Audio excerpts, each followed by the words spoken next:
शिव बाबा याद है ना। ओम शांति। 25 फरवरी 2024 के अव्यक्त महावाक्य। पहले सुनते हैं मुरली के मुख्य पॉइंट्स। बाप दादा ने कहा, सारे कल्प में आप ब्राह्मण ही ऐसी भाग्यवान आत्माएं हैं जिनकी महिमा स्वयं भगवान करता है। इस समय बाप आकर तुम बच्चों से 3 रूप में मिलते हैं। बाप रूप से परमात्मा पालना सारे कल्प में तुम बच्चों को ही प्राप्त होती है।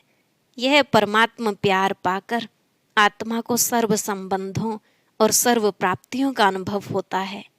आप बच्चों के लिए ही बाबा रोज वतन से आकर इतनी सहज पढ़ाई पढ़ाते हैं। लौकिक पढ़ाई में फिर भी बोझ अनुभव होगा, लेकिन यह पढ़ाई तुम्हें हल्का बना देती है, उड़ती कला का अनुभव कराती है। फिर सतगुरु रूप में जो श्रीमत मिलती है, उससे तुम्हारे क्या क्यों के सारे क्वेश्चन समाप्त हो जाते हैं।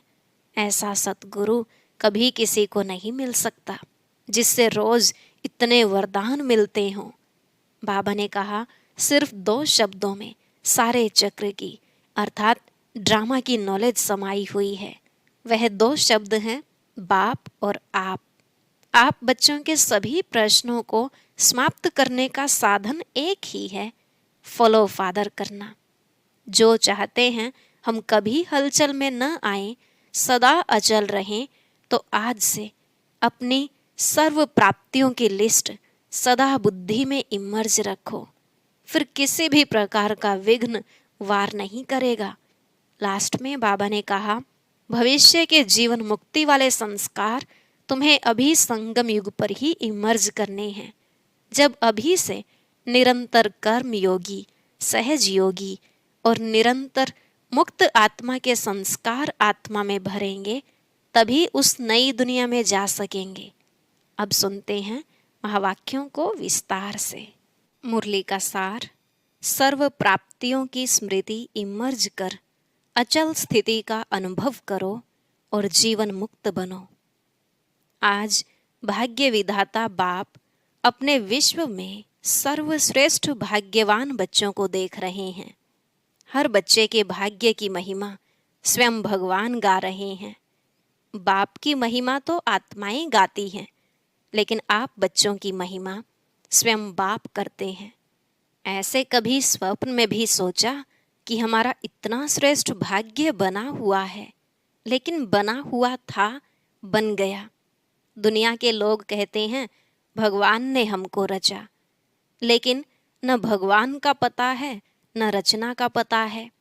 आप हर एक भाग्यवान बच्चा अनुभव और फखुर से कहते हो कि हम शिववंशी ब्रह्मा कुमार कुमारियां हैं।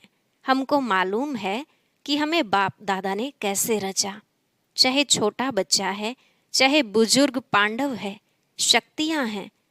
किसी से भी पूछेंगे आपका बाप कौन है तो क्या कहेंगे? फलक से कहेंगे ना कि हमको शिव बाप ने ब्रह्मा बाप द्वारा रचा, इसलिए हम भगवान के बच्चे हैं। भगवान से डायरेक्ट मिलते हैं।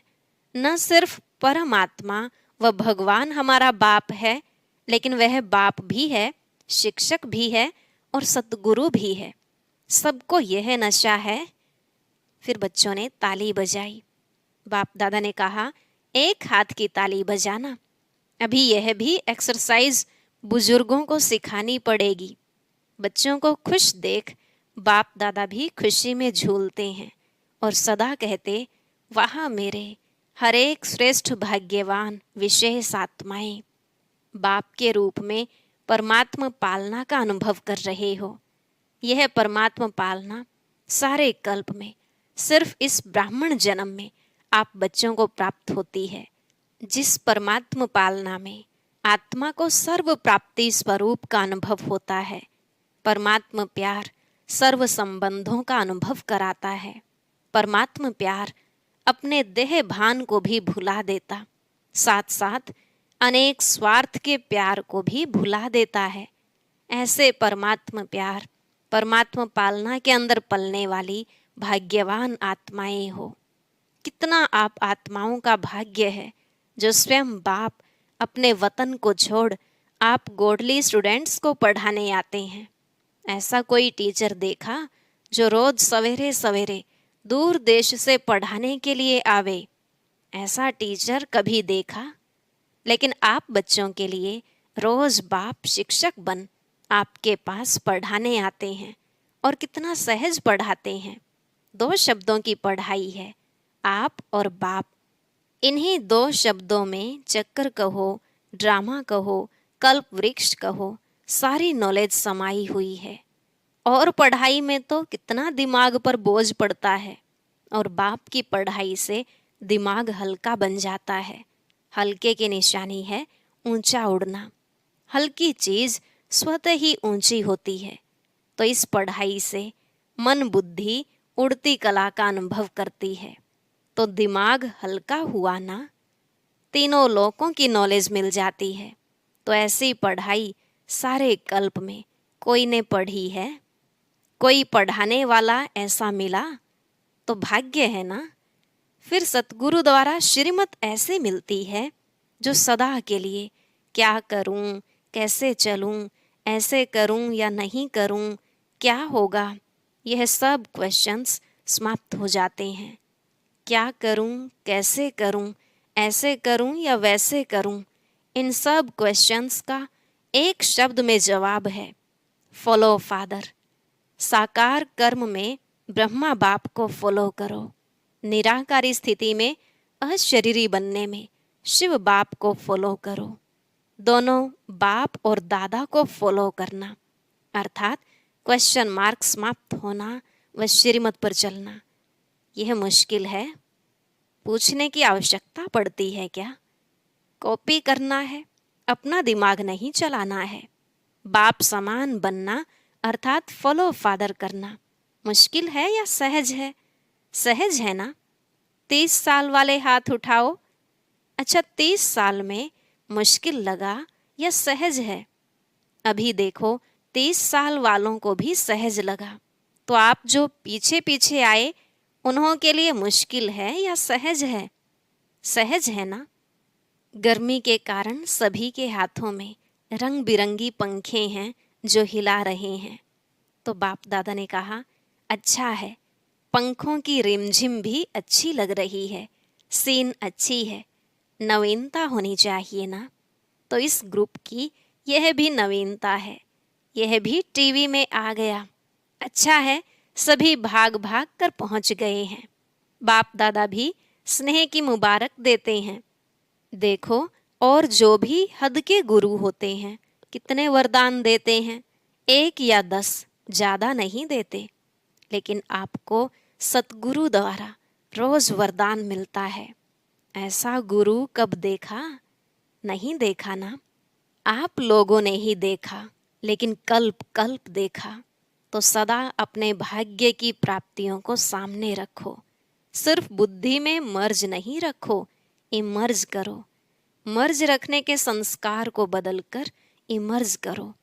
अपनी प्राप्तियों की लिस्ट सदा बुद्धि में इमर्ज रखो। जब प्राप्तियों की लिस्ट इमर्ज होगी तो किसी भी प्रकार का विघ्न वार नहीं करेगा, वह मर्ज हो जाएगा और प्राप्तियां इमर्ज रूप में रहेंगी। बाप दादा जब सुनते हैं कि आज किसी भी कारण से कोई बच्चे मेहनत करते हैं, युद्ध करते हैं, योग लगाने चाहते लेकिन लगता नहीं है, सोल कॉन्शियस के बदले बॉडी कॉन्शियस में आ जाते हैं, तो बाप दादा को अच्छा नहीं लगता है। कारण क्या? अपने भाग्य की प्राप्तियां इमर्ज नहीं रहती, मर्ज रहती हैं। फिर जब कोई याद दिलाता है तो सोचने लगते हैं होना तो ऐसा चाहिए। इसलिए बहुत सहज पुरुषार्थ है, प्राप्तियों को इमर्ज रखो। जब से ब्राह्मण बने तब से अपने भाग्य को स्मृति में रखो। हलचल में नहीं आओ, अचल बनो। क्योंकि यहाँ आबू में यादगार क्या है? अचल घर है या हलचल घर है? अचल घर है ना। यह किसका यादगार है? आपका यादगार है ना। तो जब भी कोई सूक्ष्म पुरुषार्थ का मार्ग मुश्किल लगे, बुद्धि ज्यादा हलचल में हो, तो अपने यादगार को स्मृति में लाओ। कई बार बच्चे ज्ञान की पॉइंट बोलते भी हैं कि मैं आत्मा हूँ, ड्रामा है, यह तो विघ्न है, यह तो साइड सीन है। बोलते भी रहते, लेकिन हिलते भी रहते, हिलते हिलते बोलते रहते। जब ऐसी बुद्धि बन जाए जो अचल नहीं हो सके, तो मधुबन का अचल घर याद रखो। यह तो स्थूल चीज है ना, सूक्ष्म तो नहीं है, आंखों से देखने की चीज है। मेरा यादगार अचल घर है, हलचल घर नहीं है, क्योंकि बाप दादा इस वर्ष को सर्व बच्चों के प्रति मुक्ति वर्ष मनाना चाहते हैं। ऐसा नहीं हो हाथ उठवावें तो कोई का उठे कोई का नहीं उठे, नहीं, सभी खुशी खुशी से हाथ की ताली बजावे। फिर सभी बजाने लगे। बाप दादा ने कहा, चलो अभी बजा दी तो ठीक है, लेकिन ऐसे ही बाप दादा इस वर्ष के समाप्ति में इतनी जोर से ताली बजाते देखे। अभी तो बजाई अच्छा है, लेकिन तब भी बजाना, बजाएंगे। देखो, हाथ की ताली बजा के तो खुश कर दिया, लेकिन बाप दादा नए वर्ष में जो अपना 18 जनवरी विशेष ब्रह्मा बाप के शरीर से मुक्त होने का दिन है, तो 18 जनवरी में बाप दादा फिर हाथ उठवाएगा कि मुक्ति वर्ष मनाया या सिर्फ सोचा। मनाना है, सोचते तो नहीं रह गए, स्वरूप में लाया व सोचते सोचते लास्ट में भी सोचते रहेंगे। यह रिजल्ट बाप दादा देखने चाहते हैं, दिखाएंगे।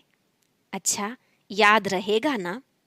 प्राप्तियों को सामने रखो, बाप की याद के साथ बाप ने जो दिया वह भी इमर्ज करो, क्या बनाया और क्या मिला। बाप दादा इस वर्ष के बाद हर बच्चे को जीवन मुक्त स्थिति में देखेंगे। भविष्य में जीवन मुक्त होंगे, लेकिन संस्कार जीवन मुक्त के अभी से ही इमर्ज करने हैं। और निरंतर कर्म योगी, निरंतर सहज योगी, निरंतर मुक्त आत्मा के संस्कार अभी से अनुभव में लाओ। क्यों?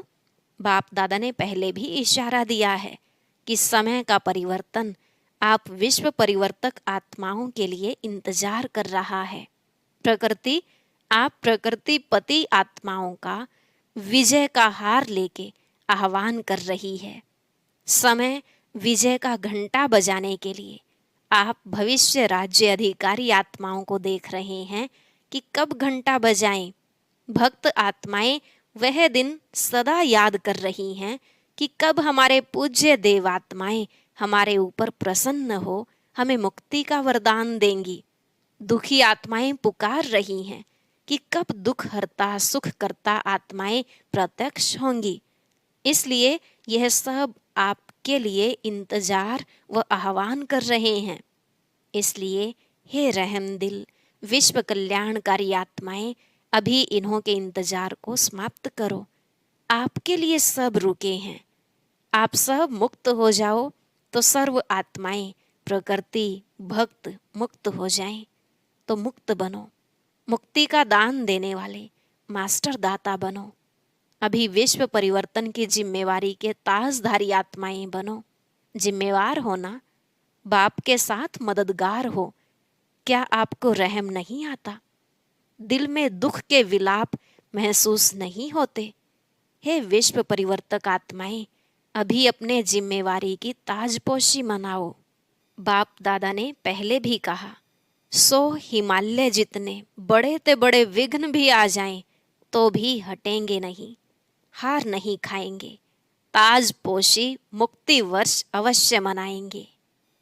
बाप दादा रोज चार्ट देखेगा। ऐसे नहीं यहाँ से जाओ तो ट्रेन में ही कहो पता नहीं क्या हो गया, घर में गए तो बगुले और हंस की लड़ाई लग गई।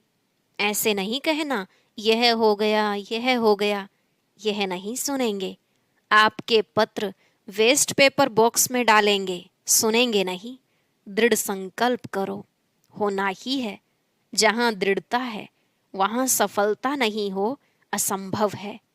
तो सभी दृढ़ संकल्प वाले हैं ना? टीचर्स हाथ उठाओ। टीचर्स बहुत हैं, सारे सेंटर्स खाली करके आए हैं क्या? देखो, एक खुशखबरी सुनाते हैं।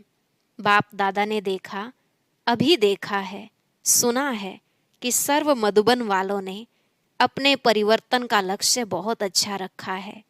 लक्षण तो देखेंगे, लेकिन लक्ष्य बहुत अच्छा रखा है। अपने में अंतर जो आया है वह भी लिखा है, लेकिन बाप दादा को खुशी है अंतर आना शुरू हुआ, आगे होता रहेगा। लेकिन सभी ने अपने दृढ़ संकल्प का उमंग उत्साह अच्छा दिखाया है। अभी कागज में है, लेकिन कागज में भी पहला कदम तो है। तो बाप दादा को खुशी हुई। क्यों? सारे वर्ल्ड के लिए हे अर्जुन मधुबन निवासी हैं, निमित्त मधुबन निवासी हैं। सेकंड नंबर, देश विदेश की निमित्त सेवाधारी टीचर्स हैं और सर्व सहयोगी साथी सारा परिवार ब्राह्मण आत्माएं हैं। तो मधुबन का नक्शा बाप दादा देखेंगे कि बिल्कुल बदला हुआ दिखाई दे। मधुबन वाले तो कम आए होंगे, कईयों ने तो लिखा ही नहीं है। आगे बैठने वालों ने कम लिखा है, बहुत बिजी रहे हैं। लेकिन जब काम मिलता है तो लिखने में भी मार्क्स जमा होती हैं। अगर नहीं लिखा तो मार्क्स एक्स्ट्रा कम हो गई, नुकसान कर दिया। जो भी डायरेक्शन मिलते हैं डायरेक्ट बाप द्वारा मिलते हैं, चाहे निमित्त आत्माएं दादियों द्वारा मिलते हैं, उसको रिगार्ड देना अति आवश्यक है। इसमें न बहाना देना, न अलबेलापन करना। आगे के लिए बाप दादा बता देता है कि मार्क्स जमा नहीं हुई हैं, इसलिए इसको महत्व देना अर्थात महान बनना। हल्की बात नहीं करो। बच्चे बड़े चतुर हैं, कहेंगे बाप दादा तो जानते ही हैं ना। जानते तो हैं, लेकिन कहा क्यों? जानते हुए कहा ना। तो ऐसे छुड़ाना नहीं चाहिए। बहुत ऐसे कार्य हैं छोटे छोटे जिसको हांजी करने में एक्स्ट्रा मार्क्स जमा होती हैं। कई ऐसे स्टूडेंट्स हैं जो किसी भी पास्ट के संस्कार के वश बहुत अच्छे उमंग उत्साह में बढ़ते हैं, लेकिन कोई न कोई सुनहरी धागा, बहुत महीन धागा उनको आगे बढ़ने नहीं देता। वह समझते भी हैं कि यह महीन धागा रहा हुआ है, लेकिन लेकिन ही कहेंगे। लेकिन ऐसे भी पुरुषार्थी हैं जो छोटी छोटी कॉमन बातों में हांजी करने से मार्क्स ले लेते हैं, और हो सकता है कि वह थोड़ी थोड़ी मार्क्स इकट्ठी होते हुए वह आगे भी निकल सकते हैं। ऐसे भी बाप दादा के पास एग्जाम्पल के रूप में हैं। इसलिए सहज तरीका है छोटी छोटी हांजी करने में मार्क्स जमा करते जाओ। कट नहीं करो, जमा करो। बाकी बाप दादा ने देखा मेजॉरिटी ने अपना उमंग उत्साह अच्छा दिखाया है, इसलिए दृढ़ संकल्प के लिए विशेष उन मधुबन निवासी बच्चों को बाप दादा हांजी करने की मुबारक देते हैं। याद प्यार भी दे रहे हैं, लाख लाख गुणा याद प्यार दे रहे हैं। क्यों? मधुबन है बाप दादा के स्वरूप को प्रत्यक्ष करने का शीश महल। तो एक बात की तो खुशी है, अभी कागज में आया हुआ कर्म में लाना ही है। ठीक है ना? अच्छा, मुबारक हो। अभी अगर आप सभी को अचानक डायरेक्शन मिले कि अभी अभी अशरीरी बन जाओ, तो बन सकते हो कि हलचल होगी। क्यों? लास्ट समय का यही अभ्यास पास विद ऑनर बनाएगा।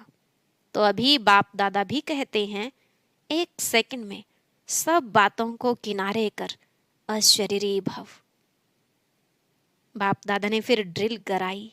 अच्छा, चारों ओर के अति श्रेष्ठ भाग्यवान परमात्मा पालना के अधिकारी आत्माएं, परमात्मा पढ़ाई के अधिकारी, परमात्मा सतगुरु के वरदानों के अधिकारी, सदा दृढ़ता द्वारा सफलता के अधिकारी, सदा अखंड योगी, अचल योगी, सदा विश्व परिवर्तन की जिम्मेवारी के ताजधारी, सदा सर्व प्राप्तियों को इमर्ज रूप में अनुभव करने वाले ऐसे विशेष आत्माओं को बाप दादा का याद प्यार और नमस्ते। रूहानी बच्चों की रूहानी बाप दादा को नमस्ते, नमस्ते, गुड मॉर्निंग, शुक्रिया बाबा, शुक्रिया। फिर बाप दादा ने कहा, अभी मुक्त वर्ष में नंबर 1 मधुबन निवासी, ठीक है?